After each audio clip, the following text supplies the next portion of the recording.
Welcome Taurus, your in-depth weekly forecast for week commencing the 19th of August for the Ascendant, the Sun or the Moon.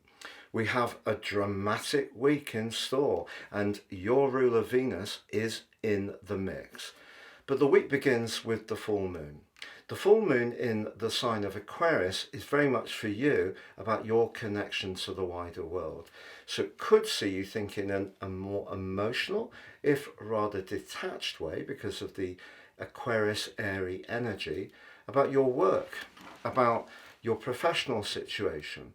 You also have the tiny but mighty Pluto in this part of your chart anyway, so since the 21st of January, this may have been quite a theme. But as we go into this week, Mercury in its retrograde meets with the advancing Sun, and that feeds into the full moon too. And the Sun and Mercury more recently have been asking you to think about where you live, who you live with and how, your emotional situation, family life, anything to do with your sense of security. And if you're not really in the type of role that you'd really like at the moment, the emotion of that can be much more powerful on this event. But because of the electric energies of Uranus in your sign, that could see you rush a decision, whether it is about where you live, an emotional matter or a professional matter, when it's probably going to be better to understand that this is just one of those weeks where if we can all take a breath and just pick our way through it, in your case in particular, there is the potential for a very positive outcome. Because concurrent to that full moon at the start of this week, Taurus, your ruler Venus is opposed by the stern and cool energies of Saturn. And they also forge a T-square or a 90-degree angle to Jupiter, the planet of growth, and Mars, the planet of action. Now those two met last week in the part of your situation to do with money, self-worth, but also your values. But in the sign of Gemini, you may have found yourself having a conversation or thinking a lot about those areas of your situation. But because of the urgency that Mars and Jupiter create, the restraining energies of Saturn can create a sense of restriction, of feeling that things aren't flowing. Because Saturn's in the part of your scope to do with your future, but Saturn tends to slow things down. You may have found over the last 17 months, you have encountered frustrations around your highest hopes.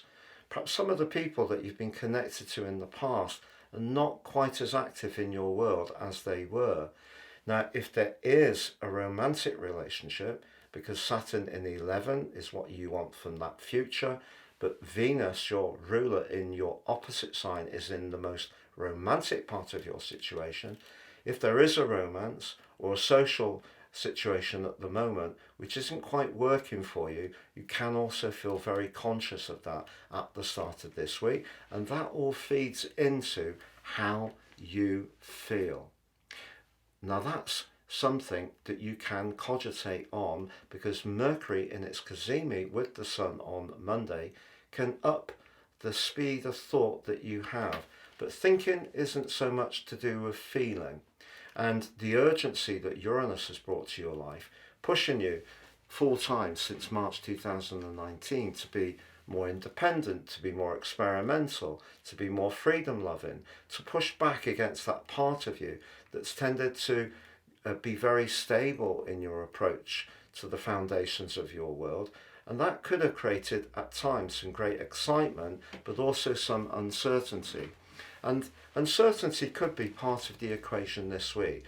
Is it uncertainty about waiting on a move of home? You know, if you're waiting for the contract to be exchanged on a property or on a rental, or are you thinking of working from home? Because Mercury in the fourth house, Mercury is the planet of marketing, and the electric energy with Uranus could see you come up with a novel idea, but it won't necessarily give you the instant results that Mars and Jupiter in terms of finances are demanding at the present time. So it's a very, very complex skyscape. But On Thursday, the sun powers into your sister earth sign of Virgo.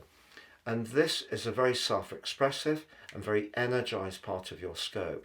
Also, Venus is moving forwards, escaping the rather cool energy of Saturn. So by the end of this week, I feel that you will start to feel much more certain about some of the ways that you're going, or some of the steps that you're going to take forwards. But if things do feel like you're rather hemmed in, your options feel rather limited, know that exasperation and frustration will steal your energy. So take a breath. Know this is a collective thing that everyone's experiencing, but your sign in particular, does have an outlet at the end of this week, which can bring a lot of opportunities, particularly over the following 3 weeks. Have a lovely week. And if you'd like to take advantage of my very special year 2025 personal forecast offer, you can get the rest of this year free, and also for 30% off your life roadmap report. Please see the link beneath this video. All this is based on your personal birth data. No two charts are exactly the same. It's great value and will give you searing insights to guide your moves future forwards.